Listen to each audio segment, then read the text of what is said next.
des professeurs, ils avaient l'encre en bouteille, mais j'en ai une collection depuis. Vous en vendez, vous le mandez Je ici. ne vends rien. Vous êtes écrivain? Oui, je suis éveilleuse d'écriture. Vous vous appelez comment? Michel Reverbel d'Almasso. J'ai 2 noms. On me connaît plutôt sous le nom de Reverbel parce que c'est mon nom de plume. D'accord. Et donc vous écrivez des livres?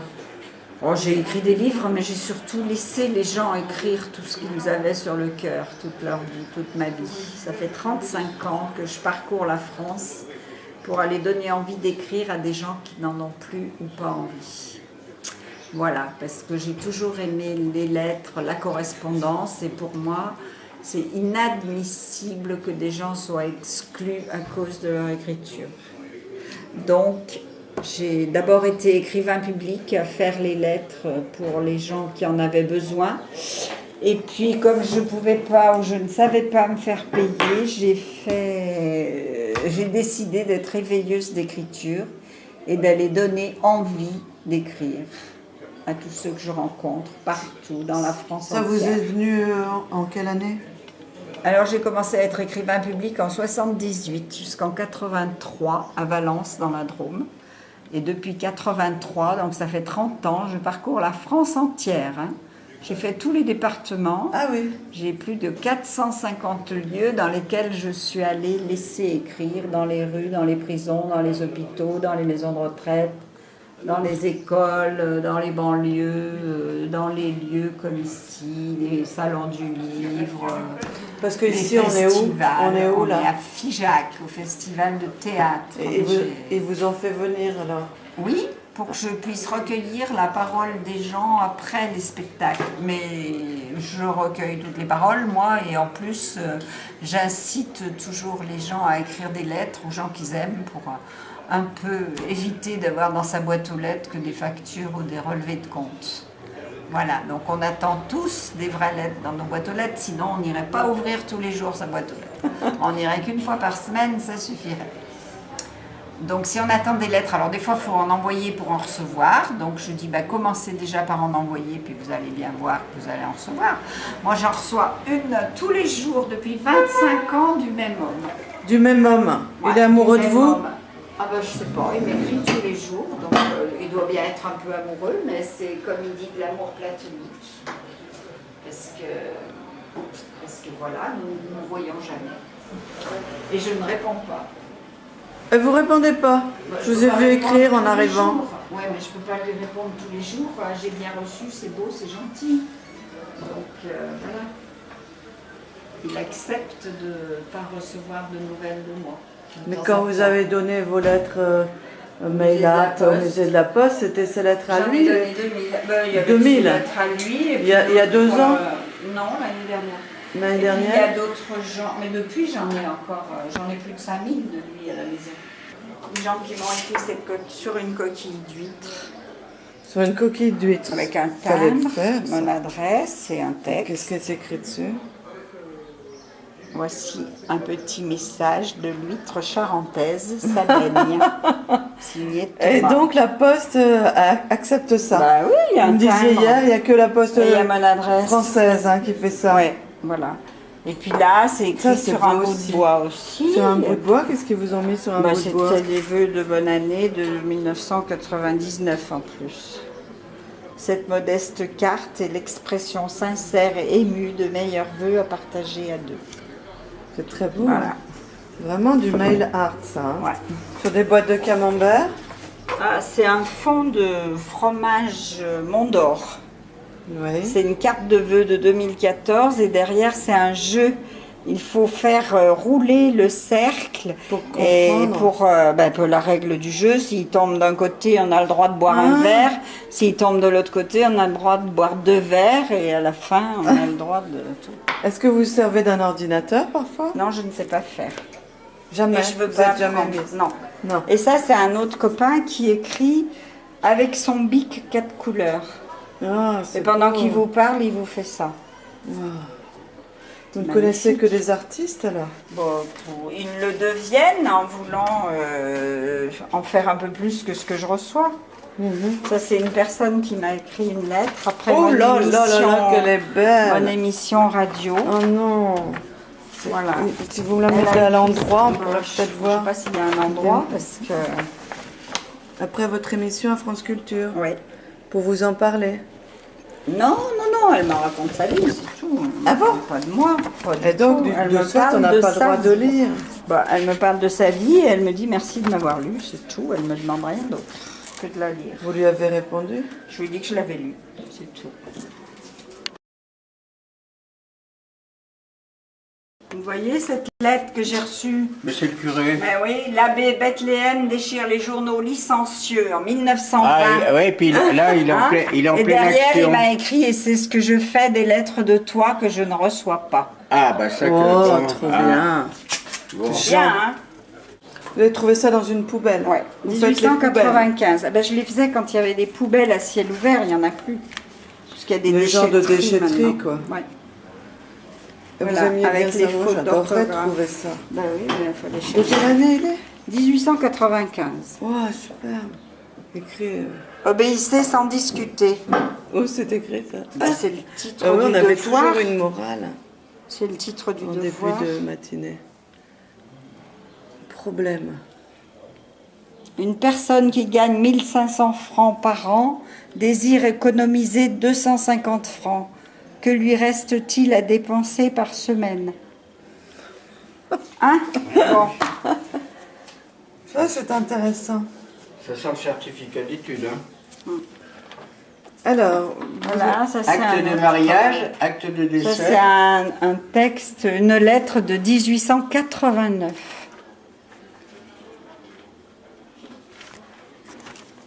Voilà, Vous puis il y les a la avez lus lettre, bah oui, puis il y a la lettre du 11 novembre du 11 novembre 1918. 1918, carrément Elle 11 est là. novembre. Et celle-là, vous l'avez trouvée où? Bah, pareil. Paris, 11 novembre, chers tous, comment voulez-vous que je vous écrive longuement? Les cloches sonnent à toute volée, le canon tonne, les fenêtres s'ouvrent, c'est la victoire. Voilà. Ça, vous avez quelque chose de valeur, une grande valeur. Valeur sentimentale, surtout, témoignage humain. Une vie très enrichissante. Oui. Et je voudrais Pas savoir... financièrement, hein? Non, mais est-ce que Ça va. Ah bah, vous aviez besoin ou pas? est-ce qu'il fallait payer ses notes d'électricité, de gaz comment et d'eau? vous C'est pas parce faisiez, que alors? je courais la France pour faire écrire les handicapés qu'on me faisait cadeau de mes charges sociales et de mes... Eh ben, je courais de plus en plus pour gagner la moitié de ce que j'aurais dû gagner, ou même pas. J'ai jamais gagné le SMIC. Et j'ai 70 ans et j'ai 208 € de retraite. Voilà, c'est tout. Il À faut part ça, vendre la vie est votre belle. lettre du 11 novembre 1918. Oh, non, ça va. Là, ici, je suis nourrie, logée, c'est bien. Tout va bien. Alors, qu'est-ce que vous a le Je plus rencontre marqué dans des votre gens. vie? Les rencontres les plus marquantes? Oh, ben, j'en ai eu beaucoup. Beaucoup des gens du troisième âge dans des maisons de retraite qui voulaient écrire leur vie pour laisser une trace à leurs enfants. C'était très émouvant. Et donc là, vous restiez longtemps avec cette personne? Bah, pas trop, parce que je lui disais, bon, de toute façon, sa vie, ça tenait en 4 pages. Hein, c'était pas des vies sensationnelles, mais ils étaient persuadés qu'au moins ça, leurs petits-enfants ne les jetteraient pas. Parce que ça tient pas de place, alors que leur commode Louis XV ou leur vieux renard désargenté, ils auraient vendu ça aux puces. Voilà, et puis Vous bah, êtes les allé lettres aussi- d'amour qu'on m'a demandé d'écrire, les lettres d'injure, tout. Vous tout est acceptiez de magnifique. faire des lettres d'injures? Oui, c'est pas moi qui... Moi, j'ai jamais rien signé de ma main. Hein. Quand on est Combien vous écrivain faisiez public. écouter? Combien ça, Ah ben, ça je savais coûtait pas. Je disais, pour une lettre d'injure? Je disais, c'est vous, ce que vous croyez que ça vaut. Ah ouais? Alors, ils vous donnaient quoi? Ben, ça dépendait. Des fois, c'était des pots de confiture. Des fois, c'était des petites écharpes au crochet. Des fois, c'était des kilos d'oranges ou de pommes. Ou bien des fromages. Ou bien 5 francs ou 6 francs. Ben oui, voilà. Je Et vous êtes savais allé pas. en hôpital psychiatrique, comment Oui. ça s'est fait ça? Comment se J'y fait suis allée par hasard parce que j'avais une amie qui voulait, qui faisait une thèse sur écriture et démence et qui voulait que je lui donne de la matière parce qu'elle avait la théorie. Et je suis allée un jour pour faire écrire les petits vieux qui étaient dans cet hôpital et à la fin de la séance, le directeur de l'hôpital est venu et m'a dit « Vous ne vous rendez pas compte de ce qui s'est passé, c'est extraordinaire, il faut que vous reveniez. » Donc j'y suis allée pendant 8 ans, toutes les semaines. Ah oui? Et c'était quel hôpital C'était psychiatrique? l'hôpital Saint-Jean-de-Dieu à Lyon. À Lyon. Un grand hôpital? Oui, 2000. Et donc vous faisiez des ateliers d'écriture? Pas des ateliers, Non. m'installais comme ça au milieu du passage et les gens venaient écrire, les malades, la dame qui passait la serpillière, le cuisinier, le psychiatre, le psychologue. Tout le monde venait écrire dans tout l'après-midi comme ils voulaient. C'était à des son lettres rythme. ou pas? Oh bah ils faisaient ce qu'ils voulaient, moi j'ai jamais... Vous avez imposé gardé quoi ou que ce pas? soit. Oui, beaucoup. Beaucoup. Vous avez donc des milliers de cahiers. Et ça, vous allez les donner à Philippe Lejeune? Non, Non. Vous n'allez rien lui donner? non. Pourquoi il vous plaît pas? Parce qu'il met dans des caisses et que c'est pas consultable après et que moi j'ai envie que ça circule. Il me semble que ce sera consultable dans 50 ans. Oui, ben, je préfère Faire vivre. essayer de trouver des gens qui lisent ça, qui en parlent, qui le publient, qui voilà. Que ce soit touchable encore aujourd'hui, mais pas dans 50 ans, ça n'intéressera plus personne. Ce qui est intéressant, c'est de se dire qu'aujourd'hui l'écriture peut changer. Beaucoup C'est lui de qui vous a choses dans le contacté monde. ou vous? Qui? Philippe Lejeune? Ah non, moi je ne l'ai pas contacté, j'ai lu ce qu'il faisait et tout, mais emmagasiner les textes des autres pour écrire soi-même à leur nom, je ne supporte pas ça. Vous supportez pas. Ce que vous voulez, c'est faire vivre tout de suite. Voilà. Et Et faire donc- vivre les gens qui ont écrit, pas moi. Et pourtant, vous avez écrit un livre. Oui, j'ai écrit un livre où je raconte ma vie à moi, mais pas la vie Comment des il autres. s'intitule? Je vous écoute écrire. Je vous écoute écrire. Mm. Donc là, vous racontez toutes les Bah oui, anecdotes oui, qui vous ont mais marqué. je n'écris pas à la place des autres. Parce qu'écrivain public, c'est quand même laisser les gens écrire avec leurs mots et tout, c'est pas vouloir leur dire tiens, tu veux écrire une lettre d'amour, voilà le modèle. Non, non, Eh ben surtout oui, pas. mais bon, il y a plein de gens qui croient que c'est ça. Mhm. Ou bien C'est comme tu un veux écrire- psychanalyste, quoi. Il vous, bah oui, ou bien il vous tu veux écoute, écrire, il vous ah impose oui. pas une idée, quoi. Voilà, vous. exactement. Mais d'ailleurs, ça ressemble un petit peu, quoi. Mais j'aurais pu être psychanalyste ou écrivain Ouais. public. J'ai choisi Ouais, d'écrire ouais. écrivain public sur ma porte. Ouais. Mais Mais c'est j'avais pas de écrivain quoi. public que vous avez sur votre porte Ouais, aujourd'hui. Non, c'est éveilleuse d'écriture. C'est encore plus beau, hein. C'est de la Ben, poésie maintenant. c'est Vous êtes plus, poète. Ben non, je sais pas, je suis surtout dans le monde et dans la rue. Je suis dans la rue, moi, toujours. J'adore ça. Ah oui. Les marchés, les salons, Rencontrer les rues, gens. les banlieues, les maisons de retraite, les hôpitaux, les lieux où il y a du monde qui ne sait pas pourquoi il est là. Ou qui, Des gens perdus, vous avez Oui. rencontré surtout, non? Beaucoup des gens perdus. Oui. Des gens perdus. Beaucoup. Les handicapés dans les maisons de travail ou dans les centres d'insertion ou dans les lieux où on leur dit bah, puisque vous êtes sur un fauteuil roulant, attendez que ça passe. Donc moi je leur dis vous pouvez écrire. Et voilà. Ça leur ouvre des Et univers. oui, même si je leur tiens la main ou même si Mhm. ils me disent bah, je peux pas physiquement mais voilà ce que vous allez écrire et je vais le signer. Mhm. Parce qu'on peut toujours signer, grabouiller avec la bouche, avec n'importe quoi, on peut écrire. Hein. J'ai fait Vous écrire pou- des vous pouvez des écrire gens là en à la même temps que vous bouche, parlez ou c'est ouais, trop? je peux écrire. Oh, bon, c'est Trop difficile. Non, ça va, j'ai pas de difficulté avec l'écriture. Alors, Je peux écrire et parler. et vous êtes allé aussi dans les prisons? Oui. Et c'était quelle Et je ne prison? suis pas restée longtemps dans les prisons parce que je suis allée dans les maisons d'arrêt. Donc là, j'ai aidé les gens à faire des lettres qui leur étaient nécessaires pour leur vie. Et puis quand je suis allée dans les centrales où les gens étaient là pour 20 ans ou 30 ans, je ne suis pas restée longtemps parce un des prisonniers m'a dit que tu viennes là, ça sert à toi parce qu'on dit c'est une grande dame qui va faire écrire les taulards. Mais nous dire l'écriture c'est la liberté, ça va bien, c'est bon quoi. Ah oui, ouais, ça Il colle faut pas. changer de discours. Ça colle pas. Et non.